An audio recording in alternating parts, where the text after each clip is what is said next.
Facebook आपकी mobile की other activity store करता है। जो जो ऐप आप यूज करते हैं उसके ऊपर जो जो एक्टिविटी करते हैं मैं आपको बताता हूं। आप इसका डेमो देखिए कि आप ये क्लिक करेंगे अपनी इसकी फेसबुक की सेटिंग्स एंड प्राइवेसी पे।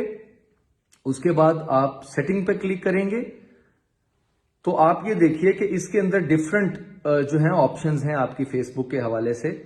इसमें आप योर फेसबुक इंफॉर्मेशन में ऑफ फेसबुक एक्टिविटी इस पे क्लिक कीजिए। आप ये देखें कि जितनी भी एप्स आपने यूज की होंगी अपने मोबाइल पे, इवन आपके बैंक अकाउंट की इंफॉर्मेशन, अगर आपने ऑनलाइन कोई अकाउंट यूज किया है उसकी भी इंफॉर्मेशन फेसबुक अपने पास स्टोर रखता है। और ये इंफॉर्मेशन फेसबुक इसलिए स्टोर रखता है कि वो आपके पास जो पॉपअप्स आते हैं, जो एडवर्टीजमेंट आती है, वो इसकी वजह से आती है। यानी सिर्फ फेसबुक की वजह से नहीं, टोटल मोबाइल के यूजर की हिस्ट्री वो अपने पास सेव रखते हैं और ये आपकी इजाजत से होती है। आप इसमें क्लियर हिस्ट्री कर दें तो ये हिस्ट्री क्लियर हो जाएगी। उसके बाद आप मोर ऑप्शन पे क्लिक करें, मैनेज फ्यूचर एक्टिविटी, और उसके बाद मैनेज फ्यूचर एक्टिविटी इसको आप ऑफ कर दें अपने मोबाइल पे जाके, तो दोबारा से आपकी ये एक्टिविटी फेसबुक के पास स्टोर नहीं होगी। ये इतना बड़ा लीक है आपकी पर्सनल इंफॉर्मेशन का कि आप अपने मोबाइल पे जो जो ऐप यूज करते हैं और उसके ऊपर जो जो एक्टिविटी आप करते हैं मोबाइल के ऊपर, वो सारी फेसबुक के पास जाके स्टोर होती है। तो इसको ऑफ करने के बाद वो चीज आपके मोबाइल में